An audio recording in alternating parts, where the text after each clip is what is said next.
Hello, and welcome to the first episode of our podcast series called Sacred Groves of India. Today, we'll be looking at sacred groves of Northern region. Our guest for today's podcast, Ms. Hina Gohil from LSR College, Mumbai. Welcome to the podcast, Hina. Thank you, Rohan, for having me. I think without wasting time, let us jump directly into the podcast. My first question to you, Hina, is how are Haryali Devi and Shivbari sacred groves are geographically located? So, Rohan, if we see geographically, Haryali Devi Sacred Grove is located in the Chaumoli district of Uttarakhand, and Shivbari Grove is in Himachal Pradesh. Now, if we go by exact location, Haryali Devi is situated about the Kodima village in the Chaumoli district of Uttarakhand. The other sacred grove, which is Shivbari Sacred Grove, is located at the bank of River Swan in Himachal Pradesh. It lies in the foothills of Shivalik Range. Well, Hina, the northern peninsula region surely reminds me of those huge mountains. I think this region is often referred to Devbhumi. So, can you tell our viewers why is this region called Devbhumi? So, Rohan, as we know, our India is a mixture of ancient culture and traditions. North India, especially Uttarakhand and Himachal Pradesh, also known as Devbhumi, that is the land of gods, because there are many Hindu pilgrimage spots and also the holiest river Ganga originates here. Coming to the sacred groves, it has some really thick forest and with some largest sacred groves. As we progress into the podcast, we will look more into the culture of both the regions in detail. Well, Hina, definitely we will. Now, coming to entire region of India, which has different sacred groves. So, how are sacred groves of northern Devbhumi region, like Himachal Pradesh and Uttarakhand, different from other parts of India? Rohan, if we see the important geographical features of this region are the Indus Gigantic Plain and the Himalayas. So these features boost some of the largest glaciers, subtropical forest, wildlife reserves and the archaeological treasures. Also the climate consists of cold winters, hot summers and the moderate monsoons. The important feature about the rivers of North India are they are perennial. That means they have water throughout the year. This is because rivers receive water from rain in monsoons, and even it gets water from the melted snow in summer. I think I agree with you, Hina. Our ancient history and our ancestors were well known to treat the sacred groves as a gods. So, do you have any myths associated with Haryali Grove and Shivbari Grove?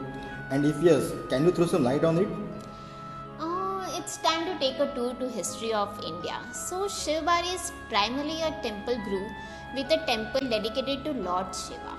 It is believed that temple was constructed by Guru Dronacharya, and this temple is around 5000 years old. The temple was a dense forest around and it has once said to be known as the Dron Nagri. Guru Dronacharya was the guru of the royal families, that is the Pandavas and the Kauravas, and this was the place where he taught the Pandavas and Kauravas. People consider this grove is unique as it also has the samadhis of three holy men. Now coming to the story associated with Haryali Devi Grove, which dates back in the same period that of the Shivbari Grove. So according to the Bhagavad Puran, Yogamaya was the sister of Lord Krishna and she replaced him in the cell of his parents when Kansa threw her against the wall. She turned into the lighting and came to Hari Parvat to make her a god. Haryali is typically a Sanskrit word which means green all around, and Parvat means mountain. Since then, she came to be known as Haryali Devi, and the adjoining forest is called as Haryali. Yes, I think our history is indeed immense. And to tell you, Hina, I think this has been an interesting insight so far. I'm sure the audience is gaining knowledge as well.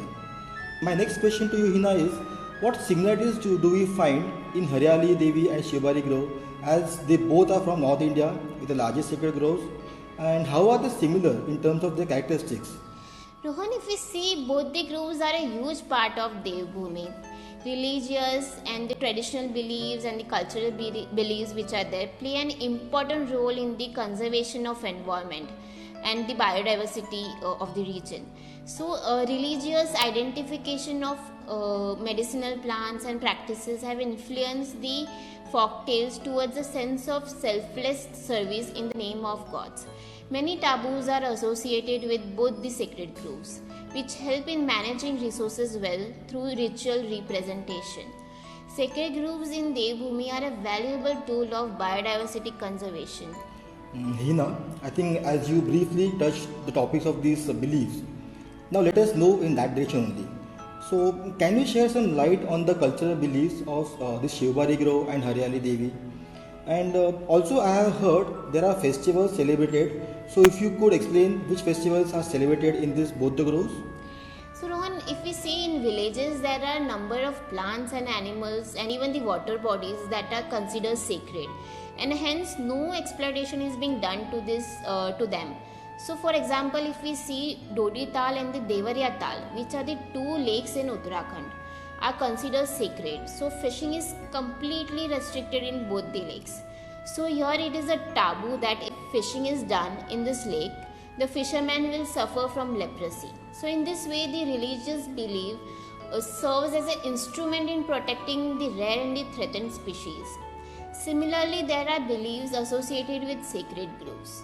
So, for Shivbari Grove, it is believed that anyone extracting plant resource from other purpose than the riots suffer the wrath of the god. Due to that, here the plant resources are only extracted for cremation purpose. Shivbari is also a core for socio-cultural activities, and an annual fair is held in the grove on Shivratri. Here people believes that when a village girl gets married, the married couple has to plant a seedling of a tree in a sacred grove. Similarly, it is believed that Haryali Devi protects her devotees in all the 15 villages of Chaumoli. Here are some restrictions like women are not allowed inside the grove, and the devotees also have to walk barefoot from Kodima village to the main temple, which is around 9 kilometers. In Haryali Devi, melas are organized every year on the occasion of Navratri, Shivratri, Holi, and many such festivals. At these melas, the local communities reaffirm their commitment to the forest and the deity. I think Hina, you have covered the cultural benefits of both the groves very well. And now let us discuss about the economic and medicinal importance of both the groves. Rohan, as we have discussed so far, sacred groves play an important role in ecosystem services and give us clean environment. It also helps us in soil and water conservation. The low cost of herbal medicines and the wild edible plants, vegetables and spices are traditionally collected and used from this landscape. Moreover, if we see, the cost of modern medicines is 20 times higher than the cost of indigenous medicine. So there is a public demand for these services. Sacred Grove plays an important role in preserving biodiversity by supporting and protecting a range of birds and animals. Ponds, streams, or even springs found in the sacred groves sacred groves serve as a water source for the area around the year, and even when the other water sources go dry. The vegetative cover, on the other hand, helps in recharging aquifers. The medicinal benefits are huge, and major population of India are actually unaware of it. Yeah, I think that is very true. I will agree that even I was not aware about most of the treasures India possesses with respect to the sacred groves. Yeah. Let's move ahead. Now let us come to the ecology of the region. How both the sacred groves affect the ecology of the region, Hina? That is a very interesting question, Rohan. So, geography of Haryali Devi is actually quite interesting. Haryali Devi acts as a seepage tank for Chaumoli district. So, during monsoon, water flows out of the grove in the form of 6 streams, which suffice the water needs in the nearby village. It lies in the upper catchment of Alaknanda river and the Mandakani river, which are the 2 major tributaries of Ganges. Hina, I think this is an amazing landscape feature of our region, and surely it helps the locals, and they must be happy to consider it as a gift from the god. So, what do you think? Oh yes, 100% Rohan. So as per the forest officer over there, he says that as local people look after the Haryali Devi, the forest department workload has reduced For us, it's just a forest, but community participation goes a long way in preserving it. In every sense, we can say that Haryali Devi is a robust example of how a sacred grove can support an entire ecosystem through faith. Haryali Devi, along with the Tungnaag sacred grove, becomes a larger green patch for a region, and people get various natural and economic benefits from both the groves.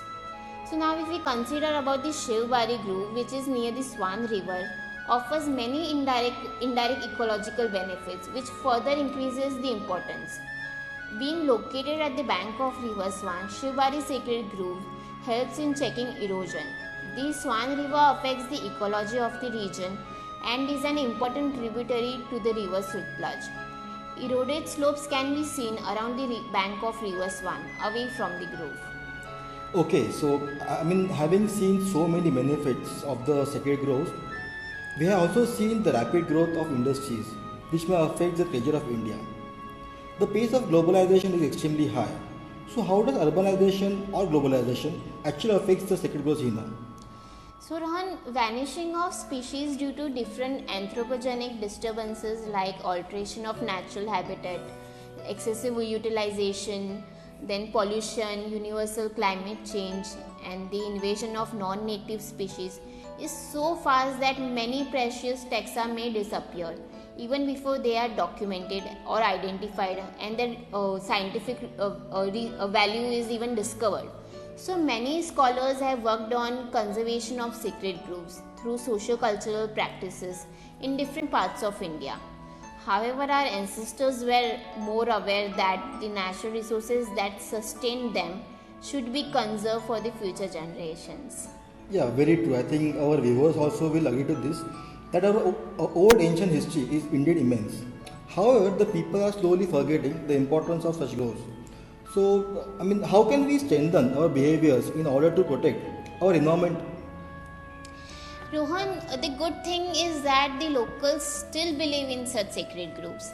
Now, coming to the ethical values and strengthening them, the surrounding village communities need to be educated for that and guided for sustaining this sanctity of existing groves and strengthening them. Let's be honest, conservation of sacred grove is impossible without the active participation of local people. We can quote it as conservation without the compensation is only conversation. So, Rohan, creating awareness among the inhabitants in regard to the presence of large genetic diversity, sustainable use of resources can lead to the secure future of this landscape. Well, Hina, you have touched the essence of strengthening our behavior. But for our audience, can you deep dive in how can we develop programs to revive community interest in conservation and giving knowledge regarding ecological issues? So, Rohan, programs of reviving sacred groves actually comes directly from the people, such as planting a tree seedling, which is a cultural and a traditional practice in this region, which later gained momentum in creating a lot of awareness among the locals. This practice has been taken up by the NGOs as an important movement known as the Mati Andolan, which includes list of taboos that is slowly intensified and have spread into nearby region also. If we see, the rivers in the Himalayan region flow through the steep slope and the seismic zone. So trees help in retaining the water over here and also reducing the speed in which it flows, helping the plains from getting flooded. So the movement like the Mati Andolan is a new and a novel approach for biodiversity conservation in the hilly region through plantation, where the occurrence of landslide and the natural hazards are more frequent. Another such example of conservation is the alpine plants, which are found here, locally known as the Dongar and the Loshkar, which have been protected through local customs and beliefs by linking these plants with local deities and not allowing anyone from the village or the outside to pluck the flowers, except the village priest during the specific time only. So in this way, these plants are being conserved. Also, Rohan, if we see that as a part of school curriculum, school children are often asked to plant the saplings in school compounds. So, such small programs make children aware and understand the importance of trees. If we can also see that the NGOs working in this region make it a point to plant important utility plants in this region, like the soap nut, arjun, sandal, and many such plants to strengthen the sacred groves in the different lower regions, which have especially seen the severest cutting and the elimination of vegetation out of the grid of humans. Also, the small natural bodies are maintained and sacred groves maintained and been constructed near the sacred groves to take care of the drinking water problem during the drought. If these storehouses are not properly managed and conserved, the future generation will definitely be deprived of from this valuable asset. If it is therefore necessary to keep on managing and conserving an alternative strategy towards the sustainability of forest around human settlements, and also an attempt to explore the role of sacred groves in conservation and management of different ecosystem services with active participation of people. Thanks, Hina. That was my last question to you.